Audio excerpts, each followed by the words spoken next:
वो बीजेपी के लोग वहां पर खड़े होकर इस बात का ऐलान कर रहे हैं और यहाँ पर बैठकर वो लोग आज कहते हैं कि इस देश के अंदर हम विकास की राजनीति करना चाहते हैं। ये राजनीति विकास की नहीं हो रही, ये राजनीति नफरत की हो रही है, जिसके बारे में हिंदुस्तान को पहचानने की अगर कोई खिड़की है तो ताजमहल है, आगरा है। कि संसद में सर कलम करके किसी कदमों पर रखते हैं जो ऐसे लोग हैं जो सर कलम करने की बात करते हैं और उनके मंत्री जो है, उनके विधायक जो है, उनके सांसद जो है, खड़े होकर मंचों पर शोक सभा के नाम पर शोक सभा की बात करते हैं।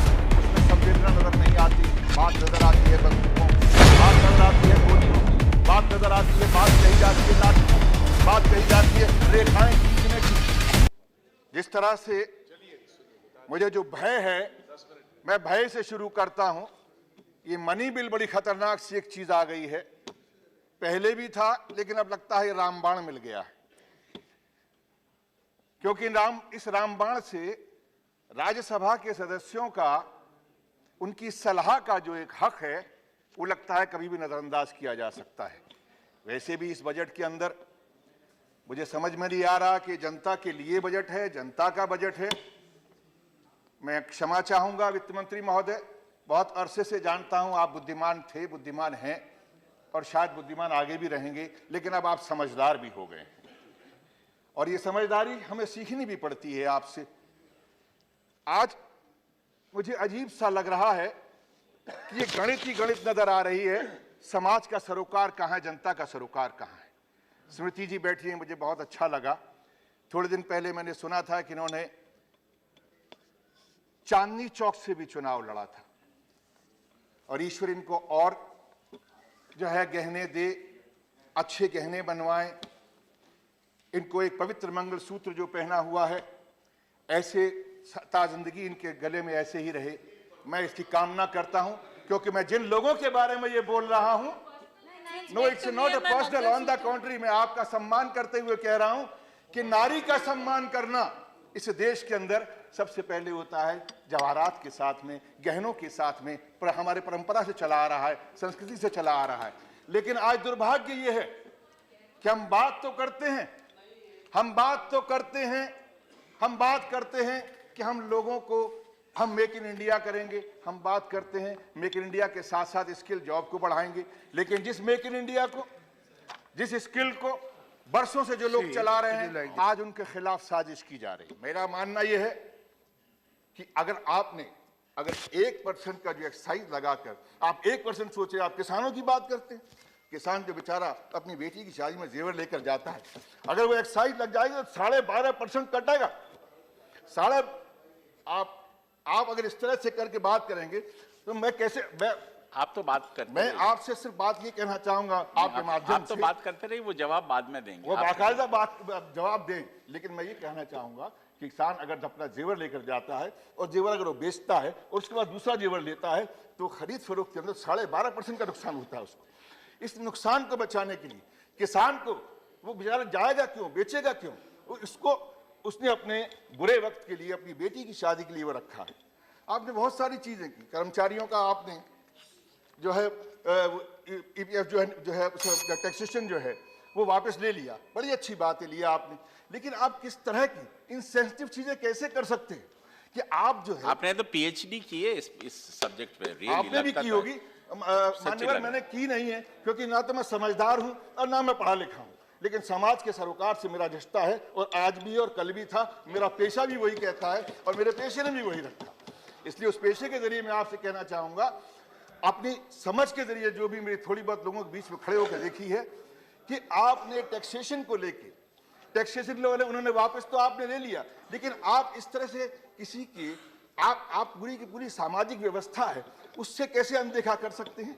अरे आपने किसी कर्मचारी का टैक्स तो माफ किया नहीं, टैक्स में कोई बढ़ोतरी छूट दी नहीं, आपने उसको किसी तरह साइलेंस प्लीज टैक्स की छूट नहीं दी, आपने किसी तरह की रियायत नहीं दी। और क्या किया, अलबत्ता अगर आपने उसको रिटायरमेंट के लिए पर, रिटायरमेंट के उसकी जो कमाई है, उसकी भविष्य निधि जो है, उस पर आपने, उस भविष्य निधि के ऊपर आपने उस बेटी की शादी की उस उम्मीद को, उस भरोसे को और उस अपनी 2 कमरे की छत के ऊपर उसकी आस पर आपने टैक्स लगा दिया। इनसे मैं पूछना चाहता हूं, क्या सेंसिटिविटी नाम की कोई चीज नहीं है इस बजट के अंदर? क्या ये बजट जो है सिर्फ आंकड़ों का है? क्या ये बजट सिर्फ गणित का है? ये गणित का या आंकड़ों का बजट है तो मुझे लगता है कि किसी भी। बहुत बहुत शुक्रिया मान्यवर। इनका कहना यह है कि इतनी सी बात कह के खत्म करूंगा बात कि 360 बिलियन डॉलर कितना बता रहे हैं ये इनके पास में किसानों के लिए है, वो इनके पास में रिजर्व है। 360 अरब डॉलर विदेशी मुद्रा इनके पास रिजर्व है। बहुत अच्छी बात है, रिजर्व है। मुझे लगता है कि उन्होंने या तो कमाया है, अगर कमाया नहीं तो फिर कहां से आया? इन्होंने कोई 2 साल में ऐसी योजना तो बनाई नहीं जिसमें इतनी ज्यादा कमाई इनके पास में आ गई हो। अंतर्राष्ट्रीय बाजार में तेल सस्ता हुआ, वो पैसा आ गया। अब उस पैसे पर इस देश के तमाम नागरिकों की जेब का हक भी बनता है। पूरा मत दो, थोड़ा थोड़ा दो, उनको राहत दो। राहत देने का मतलब ये है कम से कम किसान बच जाए, कम से कम वो लोग बच जाए जो आज आगे तरक्की के लिए आगे बढ़ना चाहते हैं। आज किसान मर रहा है, मेरे उत्तराखंड के अंदर जो है सूखा पड़ा है, उत्तर प्रदेश पूरी तरह से हालात खराब हैं, महाराष्ट्र में किसान आत्महत्याएं कर रहा है, पंजाब, कोई प्रदेश ले लीजिएगा। इन तमाम जगहों को देखते हुए मैं आखिर में सिर्फ इतना ही कहूंगा कि ये देश के अंदर बजट जो है, ये बजट जो है जनता अपने लिए सरोकार चाहती है। ये बजट जो है केवल इसलिए बजट नहीं होना चाहिए कि ये बजट, अब इनके पास में इन्होंने एक सलाह दी है कि साहब 2020 में और 2022 के अंदर हमारा जो है वो क्या कि आपका जो है किसान जो है बिल्कुल सेहतमंद हो जाएगा। मुझे तो अजीब लग रहा है, मुझे तो उस वैद्य की विद्या पर तरस आ रहा है जो भूखे लोगों को सेहत की दवा बतला रहा है। ये कैसा है भाई? इनके शफाखाने ने ऐलान कर दिया है कि शर्तिया इलाज हमारे बजट से आपको 2020 में और 2022 में आप सेहतमंद हो जाएंगे। अपने आप में ये बड़ी विडंबना है। मेरी समझ में नहीं आता, मैं तो जान की अमान चाहता हूं।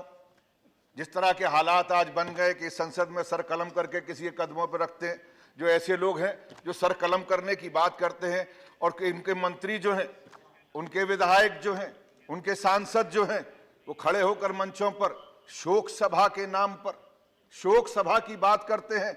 उसमें संवेदना नजर नहीं आती, बात नजर आती है बंदूकों की, बात नजर आती है गोलियों की, बात नजर आती है, बात कही जाती है लाठियों की, बात कही जाती है रेखाएं खींचने की।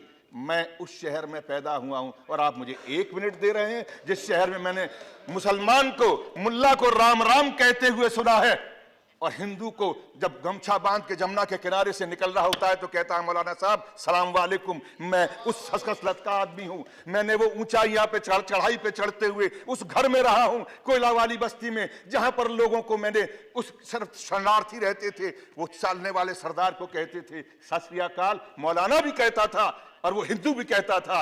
लेकिन आज हमारे साथी ने उस तरफ से बोला सिखों की बात करते हैं। मैं सिखों की बात या मुसलमानों की या हिंदुओं की बात करने नहीं आया हूं। मैं एक उस बेटे की बात करने के लिए आया हूं। मैं उस मां के उस बेटे के लिए बात करने के लिए आया हूं। मैं उस पति की बात कहने के लिए आया हूं। मैं उस बाप की बात कहने के लिए आया हूं जिसका 25 तारीख को कत्ल हुआ है, जिसकी हत्या हुई है। हत्यारे को सजा मिलनी चाहिए, मैं वो कहने के लिए आया हूं।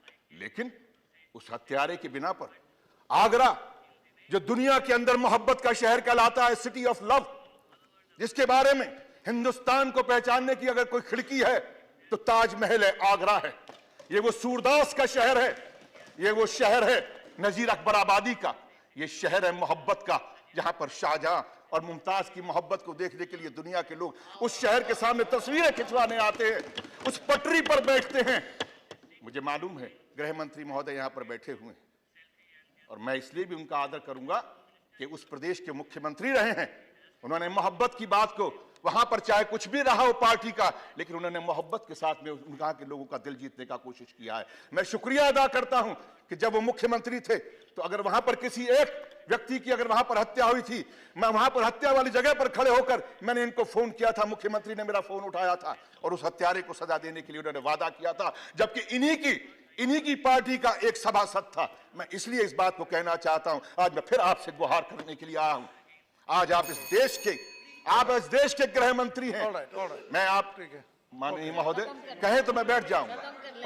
ये बात आगरा की नहीं है, ये बात उस मोहब्बत के शहर की है जिसको नफरत की प्रयोगशाला की तरह से इस्तेमाल किया जा रहा है।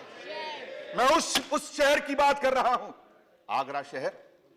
मैं बोलता बहुत कम हूं चेयरमैन साहब, मैं कभी कभी बोलने की कोशिश करता हूं, मैं रोज रोज नहीं बोलता हूं, लेकिन जब बोलता हूं तो यहां से बोलता हूं और मुझे बोलने दिया जाए। मैं आज उस शहर की बात कर रहा हूं जिस शहर के अंदर मामूली मामूली लोग सिर्फ इसलिए वहां पर चलते हैं कि मुझे उसके साथ में रोजगार करना है। वो हिंदू की दुकान थी या मुसलमान की दुकान थी, बात ये नहीं है। उस दुकान पे काम करने वाला कौन था? अभी बंद करो बस। कैसे बंद कर दूं? अब तो खुलने का समय आया, आप कहते हैं बंद कर दूं। ये दुकान नहीं है, ये इंसानियत की उस चौखट को ताला लगाने की कोशिश की जा रही है। वो आरएसएस, वो बीजेपी के लोग वहां पर खड़े होकर इस बात का ऐलान कर रहे हैं और यहां पर बैठकर वो लोग आज कहते हैं कि हम इस देश के अंदर हम विकास की राजनीति करना चाहते हैं। ये राजनीति विकास की नहीं हो रही, ये राजनीति नफरत की हो रही है। और नफरत को पालने वाले वो लोग जिन लोगों को 2 बार से अगर सांसद बने हैं और मंत्री बने हैं, बिल्कुल सही कहा हमारे साथी ने, वो डिग्री क्या है मुझे नहीं मालूम, वो कहां पढ़े हैं ये भी नहीं मालूम, लेकिन जो जबान वो बोल रहे हैं वो एक अनपढ़ से भी गई गुजरी जबान है। वो इंसान की जबान नहीं बल्कि ऐसे शख्स की जबान है। राक्षस कहना छात्रों को, अगर ये कहना कि ये कुत्ते हैं, तो मैं ये कहना चाहूंगा कि ऐसा व्यक्ति